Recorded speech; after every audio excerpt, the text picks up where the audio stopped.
How's it hanging, gamers? Welcome back to a brand new installment of Should You Platinum. But before we get started, don't forget to subscribe to this channel and tap that little bell icon to get notified when I post a new video. You definitely don't want to miss these. Today we're going to tackle one of the most anticipated games of 2020, Final Fantasy VII Remake. Yes, the highly anticipated remake of the original game, which was first released on the PlayStation 1 back in 1997. Oh, how the times have changed. Was released by Square Enix and created by Tetsuya Nomura, is finally in our hands, guys. And best of all, Nomura is back at the helm for this remake, making all nostalgic gamers bounce all over the walls like a toddler hyped up on candy. The fact that their favorite Final Fantasy game from the late 90s was being remade is something they'd been begging on their hands and knees for years. And when it was announced for the first time at E3 back in 2015, it was a dream come true. But every dream must come crashing down, because this game is not what fans were expecting. Alright, settle down, guys. I know what you're gonna say. You don't have to scream it down my throat. Yes, this remake, as it's called, should be a remake of the entire game. I get that, don't worry, I do. It's supposed to fill that huge ass sweet tooth that fans have been waiting for nearly 2 decades, right? Well, not really.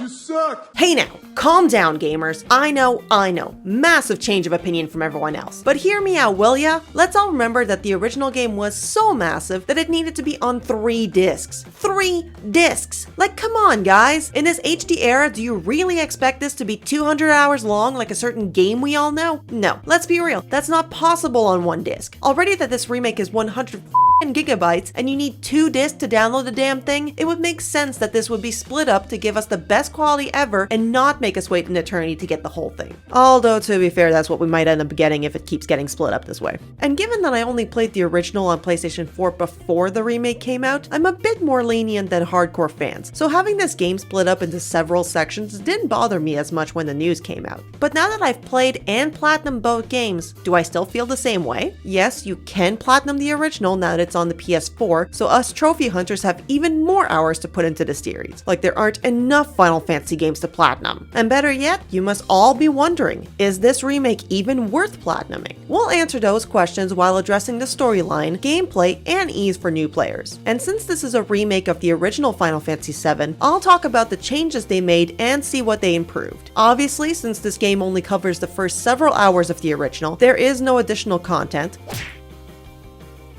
so our list of things to cover got cut down to size. And don't get your panties in a twist. I'll be doing my absolute best to avoid spoiling anything that is new in this remake. And side note, if you have not played the original, do not blame me if you get spoiled or anything. You had almost 25 years to know what the f is happening, so since this remake is almost a carbon copy of it, what happens next falls on you. And just because I can be nice from time to time, yeah, this girl with the heart of stone does have a soft side. Shocker, I know. I'll give you guys a few pointers on how to make your time in Midgar a bit easier if you want to get that sweet delicious platinum. So let's get into it, shall we? So your mission starts in the industrial city of Midgar, the most technologically advanced place on the planet. You play as hunky yet broody ex-soldier boy Cloud, a quiet guy who just wants to get his job done and cut people in half with his huge ass sword. Seriously, how is he holding that damn thing? It's almost bigger than he is. Also, that thing just looks so awkward to sit with. Like, just put it in front of you. How hard is that? Your childhood friend, Tifa, asked you to take a mercenary job to blow up one of the Mako reactors with members of Avalanche. Who's Avalanche, you may ask? Well, they're a ragtag group of rebels whose sole purpose is to stop Shinra, the big bad corporation that is harvesting Mako energy and basically controlling everything in this city. And they must try to stop this terrible company from harming the planet. Okay, so right off the bat, there's already a lot to unpack story-wise, and it can get extremely confusing. Just to show you how mind-boggling this can be, I had to Google that tiny bit of plot, and that's just the beginning of the game. Don't worry, that confused feeling that you're experiencing right now, like me, it won't be going away anytime soon. So get used to it, Buttercup. You know, it's almost like that meme where a guy reads this huge book just to try and figure out how women tick. Well, you almost need 2 of those to basically understand the lore of this game. After talking with a few people, school, I figured out that I didn't understand much of what happened during my first playthrough, and turns out I understood even less during my second. And I played the original before it! So trust me, if you don't get things right off the bat, don't worry too much about it. You're not the only one. There are other ways you can educate yourself to know what the heck is going on in this game so you're not short on recaps. Or do like me and play it a third time on Twitch for footage cause, me gamer girl and me doesn't have a life. Speaking of Twitch, quick side note, if you want to check out how I get my footage for my videos and see me get a few platinums, check out my Twitch channel. We have a lot of fun and we die a lot, so you'll fit right in. Anyways, one thing you might be wondering is if you need to play the original to understand all this. Now, I know I'm gonna get a lot of flack for this, but even though it does help to play the original to know what you're getting into and where to go, it's not really required because the game explains things to you as you play. And to be fair, you're actually going to get a lot more explanations in the remake because the original section of Midgar is only about 5 or 6 hours long out of a nearly 60-hour game. So playing the original, then playing the remake would just give you too much of a headache and massive overload of information that you don't need at this point. In fact, this remake gives so much more content to that section because this time around, the Midgar portion is going to take you about 40 to 50 hours long for your first playthrough. And that's while taking things slow and steady to get everything needed for the trophies, which means you'll get a lot more lore about Midgar, the history of Final Fantasy VII in general, and its characters. Personally, I feel like the remake can be compared to reading the first book in a series. You end up getting a lot more context and depth to the characters, so playing the original after this is going to feel like you're almost playing a sequel to what you just played while waiting for the rest to come out. But again, I know diehard fans are gonna roast me in the comments and downvote me to all hell for saying so. If you really want to understand the whole lore of the remake, you can play this game multiple times. That definitely helps with replayability because this game ends up being just as fun several times around. On top of that, you do need to play this game a second time on hard mode to get the platinum anyways. So 2 playthroughs should help you understand a bit.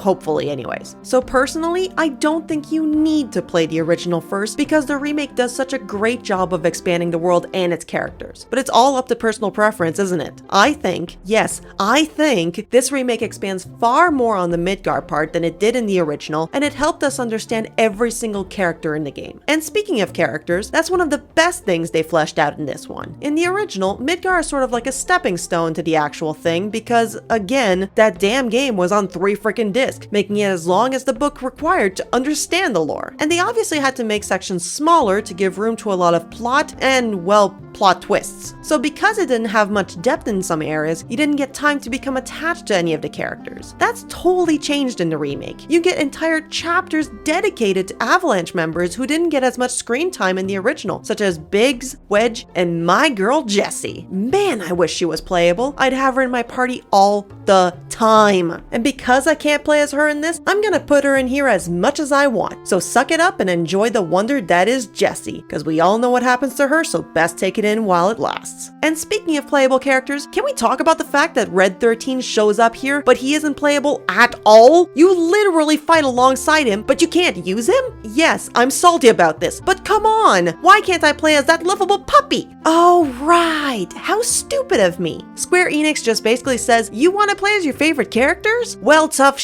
wait years for the next one and keep giving us money. Then we'll let you play as your favorite people. So yeah, we'll just keep waiting, I guess.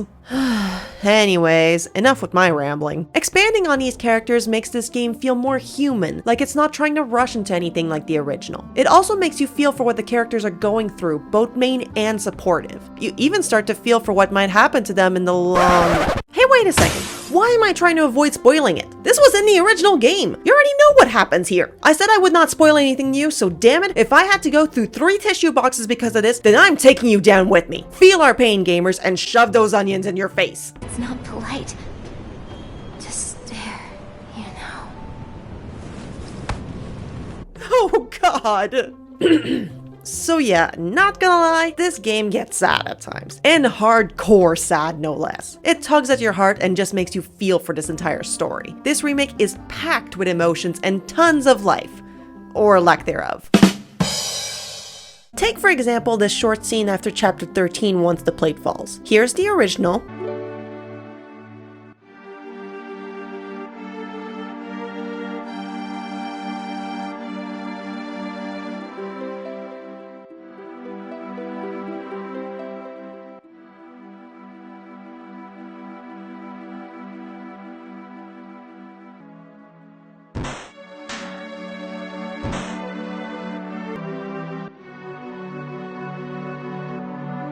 And here's the scene remade.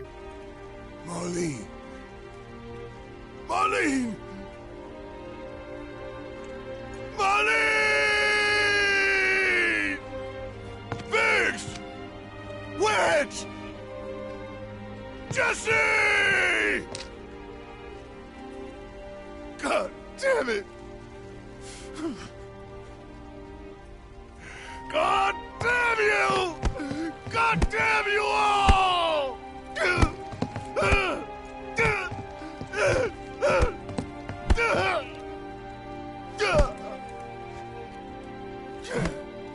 Marlene. Marlene.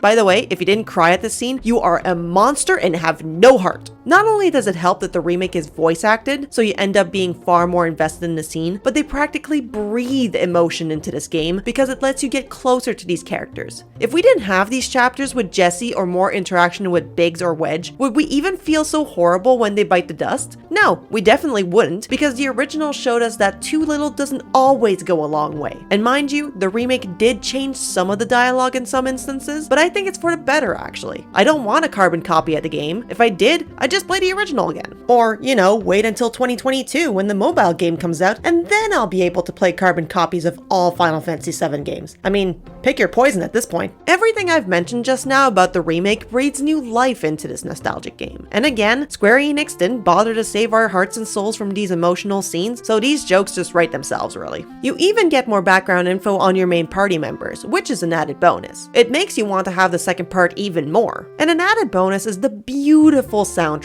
we get. I mean, it is one of the best soundtracks I've heard in the last few years. It helps bring these scenes to another level, and I think it actually helps this game become even more breathtaking. These songs can go from being super hyped to a bopper during fighting sequences, both in-game and cutscenes, to upbeat and dance-worthy,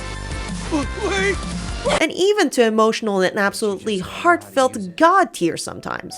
Could be.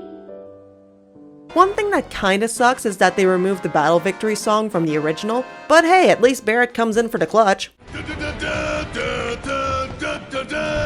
Anyways, all these points mashed together just makes this game an absolute gem to play, and I cannot praise it enough. Unfortunately, out of everything I've just talked about, one thing that is a bit of a downfall is that this game can be quite linear in some chapters. Honestly, it becomes a bit frustrating when you're forced to go a certain way and can't really go anywhere else. Come on, Aerith, just let me go talk to these guys. Pretty please. I'll keep my social distance and everything. I'll even wear a mask, I promise. I'll be a good boy, just...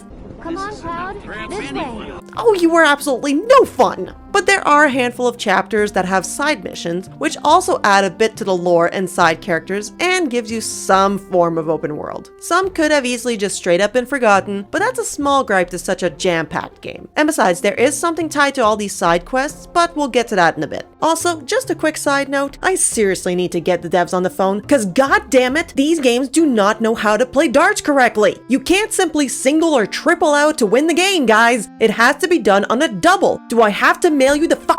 Now, in terms of gameplay, that's probably the biggest noticeable change that you'll see when you boot this thing up. Way back when, the original had been a turn-based RPG that let you control 3 party members at a time. Well, even though you still only control 3 people in one sitting, they tossed the old turn-based engine out the window and replaced it with an active time battle system, or ATB for short. It definitely takes us back to the good old days of Final Fantasy XV, or even Final Fantasy XIII if we're being bold. What? I like the game, give me a break! As you attack, block, or just straight up run like a madman, your ATB meter fills up and allows you to use special abilities or magic. And the game even goes into slow motion to give you a few seconds to think about what you want to do, which is actually pretty damn cool. In order to use specific magic, you need to get these spheres called materia. You can either purchase them, find them on the ground, or get them from NPCs as reward for completing certain things, such as missions, chapters, and even challenges. And speaking of that, as you play the game, you have to accomplish some challenges for this NPC called Chadley, which range from assessing a certain number of enemies to staggering them a handful of times. But once you get these fun little things done, you not only get materia for your efforts, but you're able to fight these badasses called summons, or aeons if you're feeling nostalgic. Basically, you're fighting some good old classics we have all missed, and a few more. And man, they have definitely aged well. Just look at these beautiful animations, guys! This game looks amazing! Honey, I'm in love. Yep, there we go. Couldn't have said it better myself. Nailed it. I know. Thank you. Moving on. Well, okay, yeah. Point goes to Cloud. And yeah, what the hell. Might as well give him a few extra points for rocking that dress there. There is one thing I wish they would have kept the same, and that is getting new pieces of the same materia. In the original, when you were done leveling up one of these, a new one will be born, so you didn't need to go and buy more. That meant you could farm as many select pieces as you wanted, and you never run out. You'll have so many handful of balls you won't know. Wait a minute, that came out wrong. Rewind. Balls, balls, balls, balls, balls, balls, balls, balls, balls, balls, balls, balls, balls, balls, balls, balls, balls, balls, balls, balls. No. I wanted to hit rewind, not fast forward. How do I turn this thing off? Blue wire, red wire. Aha! Well, that didn't work.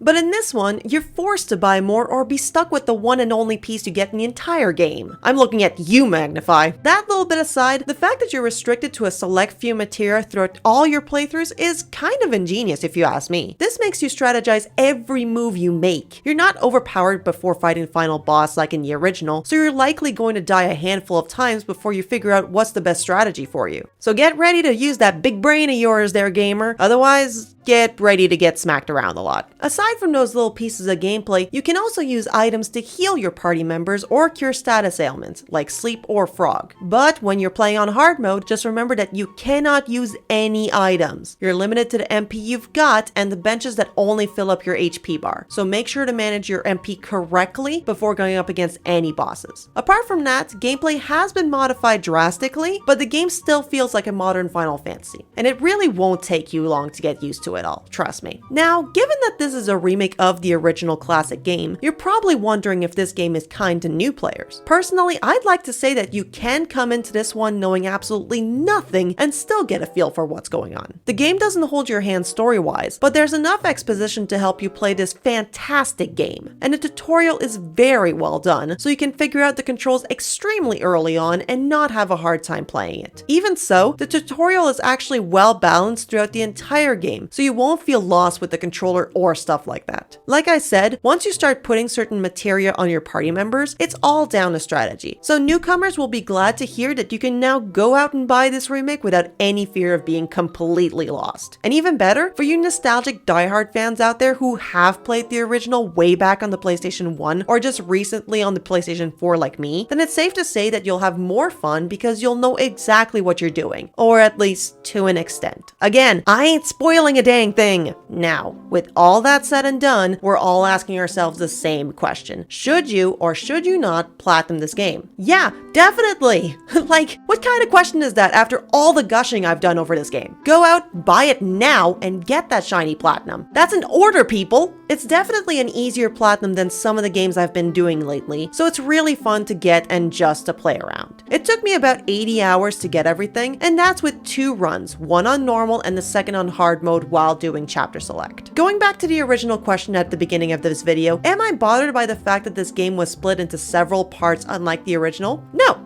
After nearly 105 hours at this point, what with my third playthrough to get footage for this video, I'm still not bothered by it, and I don't think I ever will be. Like I said, this one broadened so many things and just made this section a lot more refined, so I really don't mind it. And besides, with the ending we got, I really can't be. The only thing I found that was hard was to get the trophy for going up against Pride and Joy, one of the additional bosses you have to fight in the training center after you've beaten the entire game, which wasn't introduced in the original. It's basically a boss gauntlet, and the fight fight wouldn't be that difficult if you didn't have to fight all enemies on hard mode with no items at your disposal or even checkpoints after each fight. But I digress. It wouldn't be a challenge if it was easy, right? All in all, this game is absolutely brilliant. I don't regret a single hour spent playing this game. The graphics are stupendous, the cutscenes flow extremely well with the gameplay, and the fighting mechanics are a breath of redefined fresh air. On top of that, strategizing really made my brain work and try different variations to figure out what worked for me. Because this was broadened this much, you really feel for the characters and end up being invested in the world itself, even if you get lost in it from time to time. And those moments where my heart was torn into will stay with me for the rest of my life. Damn you, Nomura! You've been breaking my heart and hurting my brain for over 18 years with Kingdom Hearts, so you had to go and do the same thing here?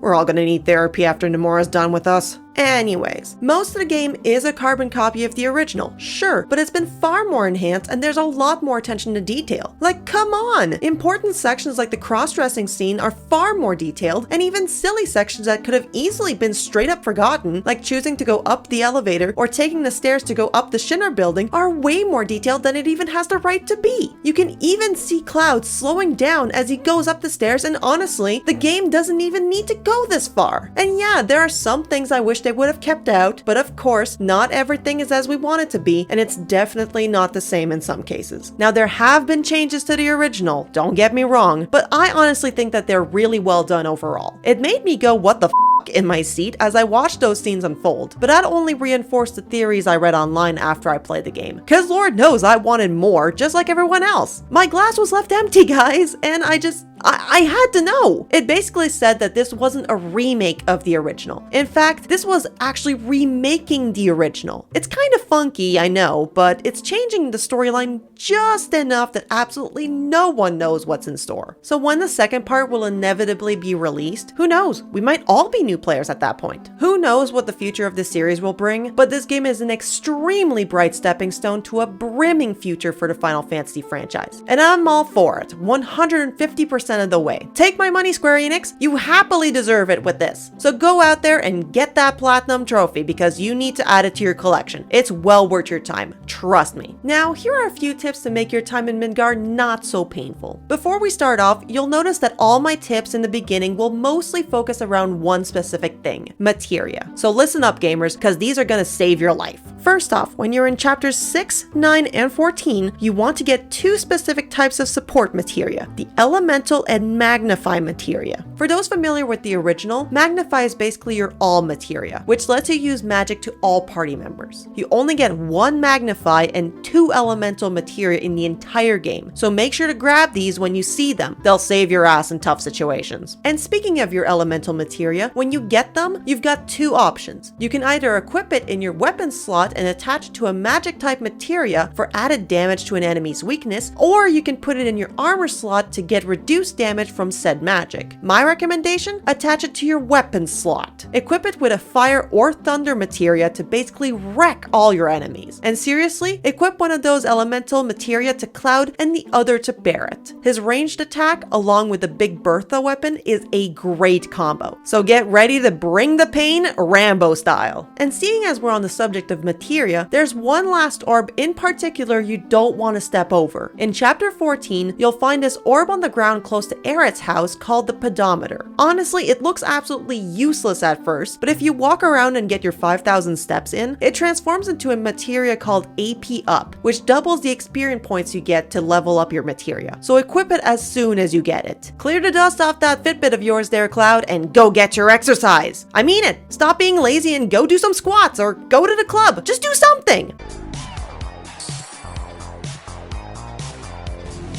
There we go. Work it, honey. Woo! Keep it up, Cloud. Work it. You got that right, Aerith. If you're trying to do your hard mode run, I recommend that you do the Pride and Joy fight as soon as you finish your normal playthrough. This is because you get this accessory right here. Yeah, that's right, I'm not even gonna try and say that name. and it lets you start each and every fight with an automatic limit break, so it's extremely useful to basically let you glide straight through your hard run. And speaking of pride and joy, when going up against this gauntlet, make sure to have every single piece of materia maxed out. If you have even one materia that isn't equipped at max level, you're just asking for a one-way ticket to death. And if you guys want to see which layout I had for that particular fight, I'll leave it in the comments to help you guys out. Shout out to Rennikz for the helpful setup. And just as a side note before we continue, I recommend using a guide to get the following trophies. This is because these can become quite elaborate to get, and the description of the trophies don't exactly tell you what to do. So use a guide to get them, and if you mess up, don't worry about it. You can use the chapter select function once you beat the game to go back and clean things up, so you're really never short on options. If you're going after the cross-dressing trophy, I recommend going at them in this particular order. This is because you need to do all side missions to get that final dress, so it's easier to get it on your first playthrough while you're trying to get all those other trophies. You're not required to do any side missions to get those bottom tier ones, so just get it during your hard run so you can get them out of the way, along with that damn hell house in chapter 9. Really, why was this silly enemy brought back and made a final boss that's so tough as nails? No one asked for you, hell house! This also means you can just go after the mediocre dresses during an easy chapter select run, and that's by far the easiest way I found to get this trophy. And finally, I can't believe I almost forgot to put this here. When you're going through your hard run, just skip the bike fight in chapter 4 and the huge ass weapon on wheels in chapter 18. Trust me, they are a pain in the ass and you do not get penalized for skipping these. So I'm hoping this video helps you in your gaming adventure and decide whether you want to get that sweet delicious platinum to add to your collection. Don't forget to like, comment, and subscribe. Until next time, gamers. I know it's been a few months since I put out a video, but with streaming now and a bunch of other things happening on the side, it's been really hard to get footage for this game, especially because I had to go back and get the original plus this one again. Anyways, I hope you guys liked this video, and if you want to show even more support, check out my Twitch and come hang out with me. That's where I'm getting most of my platinums, so if you want to see the madness, go and give me a follow and come hang out with me. Anyways, hope to see you there. Until next time, gamers.